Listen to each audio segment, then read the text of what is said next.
des millions de spectateurs à travers le monde ont éclaté de rire devant les pitreries de Benny Hill, un homme dont le génie comique, mêlant slapstick, parodie et numéros musicaux, semblait capable de chasser les nuages les plus sombres. Avec son visage expressif, ses mouvements exagérés et son timing impeccable, il a conquis les cœurs, des foyers britanniques aux écrans lointains d'Amérique, d'Asie et d'Australie. Mais derrière les sourires qu'il provoquait, une tempête se préparait en silence, un choc entre son humour jadis universel et l'évolution rapide des valeurs sociales. En un instant, il était une icône adorée, un symbole de joie télévisuelle. L'instant d'après, il devenait la cible d'une controverse qui ébranlerait sa carrière jusqu'au cœur. Ce qui s'est déroulé dans les dernières années de sa vie révèle un monde où l'humour, autrefois inoffensif, s'est heurté à des normes culturelles en mutation, entraînant un prix bien plus lourd que la simple perte d'audience. Voici l'histoire d'Alfred Hawthorne Hill, plus connu sous le nom de Benny Hill, une légende de la comédie dont l'ascension fulgurante, les triomphes mondiaux et la chute tragique ont marqué à jamais l'histoire de la télévision. C'est un récit d'éclats de rire, de critiques acerbes, de luttes personnelles et d'un héritage complexe qui continue de susciter débat, nostalgie et admiration. Si vous êtes nouveau sur la chaîne, abonnez-vous et activez la cloche pour ne rien manquer. Alfred Hawthorne Hill voit le jour le 21 janvier 1924 à Southampton, une ville portuaire du sud de l'Angleterre, dans une famille modeste de la classe moyenne. Son père, Alfred Sir, tient une petite boutique d'appareils chirurgicaux, un commerce qui peine à faire vivre le foyer. Sa mère, Hélène, s'efforce d'adoucir l'atmosphère d'un foyer marqué par une discipline stricte et des contraintes financières. Ces années formatrices, teintées de tensions familiales, forgent chez le jeune Alfred un sens aigu de l'observation. Il scrute les comportements humains, décèle les absurdités du quotidien et trouve dans l'humour un refuge, une manière de désamorcer les difficultés. Dès l'enfance, il amuse ses camarades avec des imitations et des scénettes improvisées dans les cours d'école, transformant chaque moment en une petite scène de théâtre. Ses performances spontanées, souvent inspirées par les films muets de Charlie Chaplin, Buster Keaton et Laurel et Hardy, posent les bases de son futur métier. Adolescent, il enchaîne les petits boulots pour soutenir la famille. Livreur de lait, opérateur de pont, batteur dans des orchestres locaux. Ces emplois, bien qu'épuisants, lui enseignent la discipline, le sens du rythme et l'art d'observer les gens ordinaires, des leçons qu'il transformera plus tard en une comédie universelle, capable de parler à tous. Pendant la Seconde Guerre mondiale, Alfred, alors âgé de 18 ans, est mobilisé. Il sert comme mécanicien, chauffeur de camion et opérateur de projecteurs dans l'armée britannique, des rôles techniques qui exigent précision et résilience sous la pression. Plus tard, il rejoint la Combined Service Entertainment, une unité dédiée au divertissement des troupes. Sur des scènes improvisées dans des camps militaires, souvent sous la menace des bombardements, il joue pour des soldats épuisés, découvrant le pouvoir de la comédie pour apaiser les cœurs dans les moments les plus sombres. Ses performances, parfois dans des conditions précaires, affinent son timing comique et renforcent son lien avec le public. Il apprend à capter l'attention en quelques secondes, à transformer le chaos en rire, une compétence qui deviendra la marque de son génie. Après la guerre, inspiré par les artistes du musical britannique comme Max Miller et George Formby, ainsi que par le comédien américain Jack Benny, dont il emprunte le prénom pour son nom de scène, il se lance dans la radio. Ses premières apparitions sur la BBC dans les années 1940, dans des émissions comme Variety Bambox, lui offrent une plateforme modeste, mais il comprend vite que la télévision, un médium encore naissant, est l'avenir. Avec son humour visuel, ses expressions exagérées et son sens du rythme, il est prêt à conquérir ce nouveau terrain. Au début des années 1950, armé de son expérience, de sa discipline et d'une ambition sans faille, Benny Hill s'apprête à redéfinir la comédie télévisée. Le 15 janvier 1955, la BBC diffuse le premier épisode du Benny Hill Show, un programme qui révolutionne la comédie britannique. Mélange audacieux de sketchs, de monologues, de parodies et de numéros musicaux, l'émission introduit un style unique, alliant slapstick, imitation et un timing précis. Les spectateurs sont immédiatement séduits par le visage expressif de Benny, ses mouvements burlesques et sa capacité à incarner une multitude de personnages, du policier maladroit au professeur excentrique, en passant par le voyageur égaré ou le romantique malchanceux. À une époque où de nombreux artistes de music-hall peinent à s'adapter au petit écran, Benny excelle, transformant les contraintes techniques de la télévision en atout. Il utilise des angles de caméra ingénieux, des montages rapides et des effets sonores pour amplifier ses gags, créant une comédie visuelle accessible à tous, sans barrière de langue. Au fil des années, l'émission gagne en ambition. Des personnages récurrents, comme le maladroit Fred Scuttle, l'annonceur stoïque Henry McGee ou le bouffon Jackie Wright, deviennent des piliers, offrant un contrepoint parfait aux pitreries de Benny. En 1969, après un passage à Thames Télévision, l'émission adopte les désormais légendaires scènes de poursuite au son de Yakety Sax, une mélodie entraînante composée par Boots Randolph. Ces séquences, mêlant action frénétique, gags visuels et chorégraphies absurdes, capturent l'essence de l'humour physique de Benny.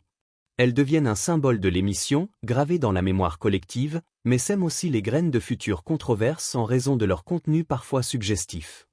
Dans les années 1970, le Benny Hill Show atteint son apogée. Avec plus de 21 millions de téléspectateurs au Royaume-Uni, il domine les audiences et s'exporte dans 140 pays, des États-Unis à l'Australie, en passant par l'Europe, l'Asie et l'Amérique latine. L'humour visuel de Benny, qui repose peu sur le dialogue, transcende les barrières linguistiques, faisant de lui une superstar mondiale. Les nominations aux Emmy Awards en 1980 et 1981, suivies de la prestigieuse Rose d'Or en 1984, consacrent son statut de pionnier de la comédie télévisée. Derrière les rires, son travail est d'une précision méticuleuse. Benny écrit la plupart de ses sketchs, compose des chansons, chorégraphie des numéros et peaufine chaque imitation avec une rigueur d'horloger. Sa compréhension fine de la culture populaire lui permet de parodier tout, des westerns aux soap-opéras, des films d'espionnage aux publicités, avec une légèreté qui dissimule la complexité technique de l'émission. Chaque épisode est une prouesse, mêlant slapstick, musique et satire dans un équilibre délicat. Il s'inspire des classiques du cinéma muet, mais y ajoute une touche moderne, intégrant des références contemporaines et des chorégraphies élaborées. Les Hells Angels, un groupe de danseuses talentueuses, apportent une énergie glamour aux numéros musicaux, tandis que les Ladybirds, un trio vocal, enrichissent les performances avec des harmonies soignées. Pourtant, malgré sa gloire mondiale, Benny reste fidèle à ses racines modestes. Il vit dans des appartements loués à Teddington, évite les excès de la célébrité et fuit les mondanités. Il achète des produits bon marché, raccommode ses vêtements et voyage rarement, une frugalité ancrée dans son enfance difficile. Ce contraste entre son personnage public, exubérant et énergique, et sa vie privée, discrète et austère, révèle un homme dont la véritable passion est son art. Mais au début des années 1980, l'ambiance change. Les valeurs sociales évoluent rapidement au Royaume-Uni, portées par des mouvements féministes, des campagnes pour l'égalité des genres et une sensibilité croissante aux questions de représentation dans les médias. L'humour de Benny, jadis perçu comme espiègle et inoffensif, devient problématique. Les scènes mettant en vedette des femmes en tenue légère, souvent dans des rôles de figuration, les blagues suggestives et les poursuites où elles semblent réduites à des objets de comédie attirent des critiques croissantes. Ce qui était autrefois vu comme un divertissement léger est désormais dénoncé comme sexiste, perpétuant des stéréotypes dépassés sur les femmes et les relations de pouvoir. Ben Elton, figure montante de la comédie alternative, devient l'un des critiques les plus virulents. Dans une déclaration largement relayée par la presse, il accuse le Benny Hill Show de contribuer à une culture d'objectification des femmes, pointant du doigt les scènes de poursuite où des femmes peu vêtues sont traquées par des hommes maladroits. Ces critiques trouvent un écho auprès des féministes, des commentateurs médiatiques, des universitaires et d'un public plus jeune, avide de formes de comédie plus progressistes, comme la satire politique ou sociale incarnée par des émissions comme Note the 9 O'Clock News. Les journaux, les plateaux télévisés et les forums publics s'enflamment, débattant de la responsabilité des programmes comiques à refléter les nouvelles normes sociales. Les défenseurs de Benny soutiennent que son humour est absurde, visant à ridiculiser les hommes plutôt que les femmes, et que les critiques méconnaissent son intention. Ils arguent que les Hells Angels, par exemple, sont des performeuses talentueuses, pleinement impliquées dans la chorégraphie, et que l'humour repose sur l'exagération burlesque plutôt que sur la malice. Mais le vent a tourné, et l'émission devient un symbole d'un média en décalage avec son temps. Le Broadcasting Standard Council, organisme de régulation des médias britanniques, commence à examiner les sketchs, en particulier ceux diffusés en prime time, jugés trop suggestifs pour un public familial. Thames Télévision, sous pression, ajuste le contenu. Les scènes de poursuite sont moins fréquentes, les blagues suggestives édulcorées, et les numéros musicaux adoptent un ton plus neutre. Mais ces changements, souvent perçus comme timides ou opportunistes, ne suffisent pas à apaiser les critiques ni à contrer l'évolution des attentes culturelles. Les audiences, qui dépassaient jadis les 20 millions dans les années 1970, chutent sous les 10 millions à la fin des années 1980, un déclin attribué à la fois aux controverses et à l'émergence de nouvelles formes de divertissement, comme les sitcoms modernes et les émissions de variété plus inclusives. Le coût de production, estimé à 450 000 livres par épisode, pèse lourd face à cette baisse. En mai 1989, Benny est convoqué par John Howard Davis, directeur du divertissement chez Thames, et informé que l'émission est annulée.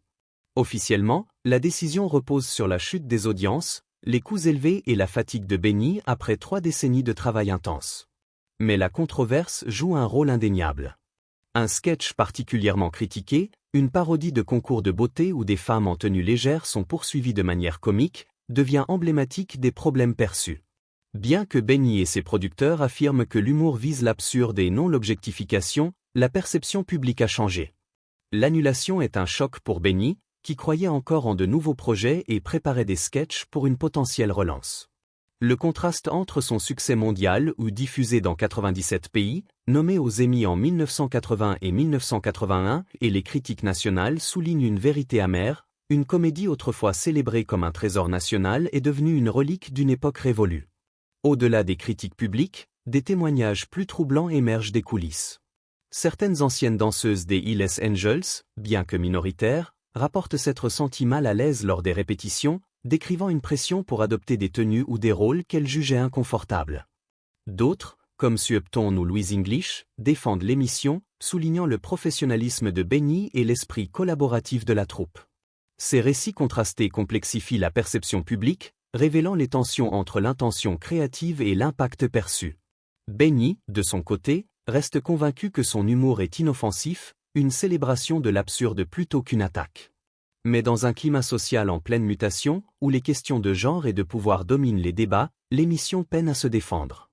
Les critiques, amplifiées par des figures comme Ben Elton et des groupes féministes, transforment le Benny Hill Show en un symbole des excès d'une télévision patriarcale. Même les fans fidèles, qui chérissent les gags de Fred Scuttle ou les tapes comiques sur la tête de Jackie Wright, commencent à ressentir un malaise face à certains sketchs. La combinaison de la baisse des audiences, des coûts croissants et des pressions culturelles laisse Thames Télévision avec peu d'options viables. L'annulation marque la fin d'une ère, laissant Benny face à un vide qu'il n'avait pas anticipé.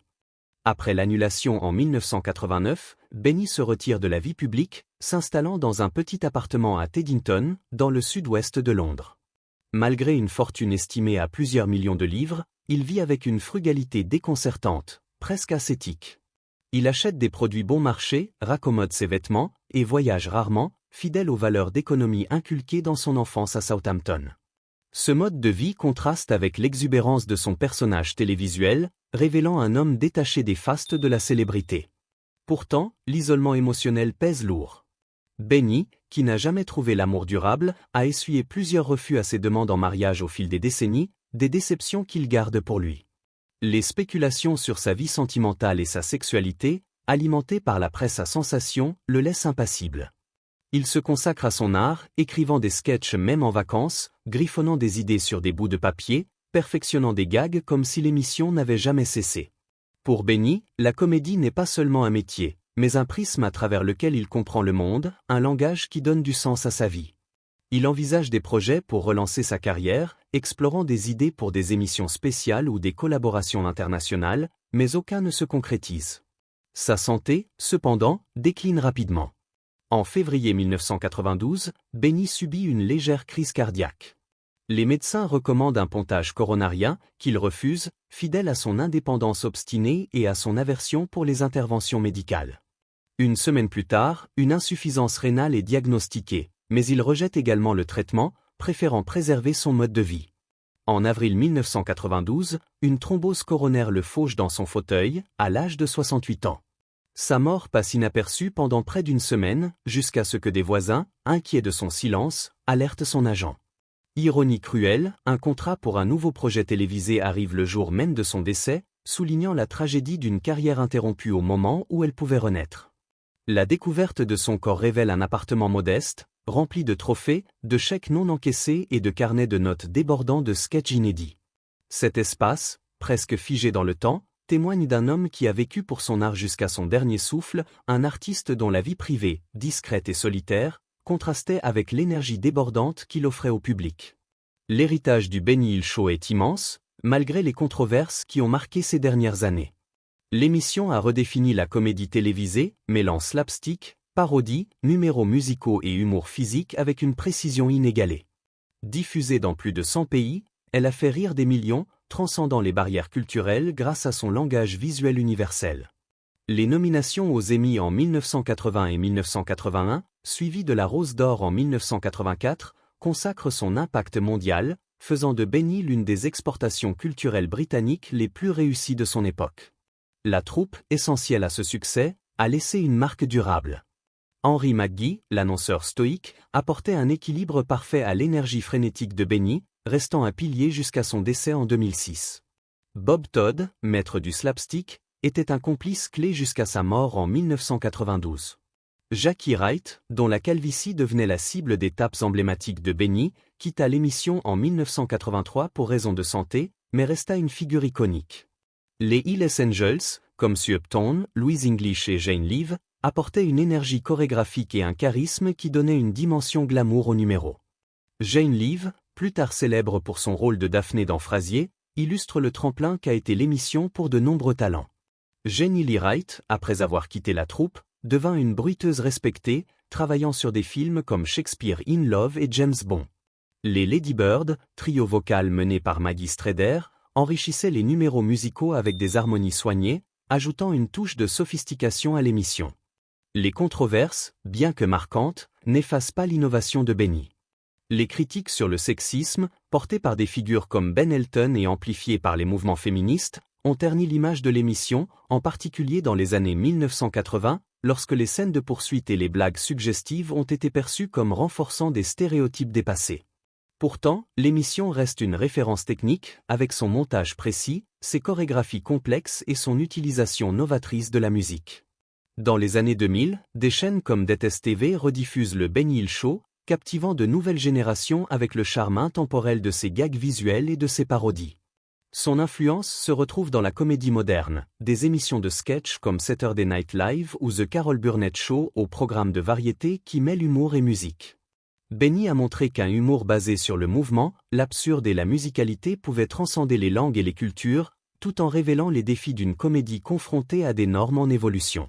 Son parcours est un miroir des tensions de son époque, un artiste célébré pour son génie, mais jugé pour son incapacité à s'adapter pleinement à un monde en mutation.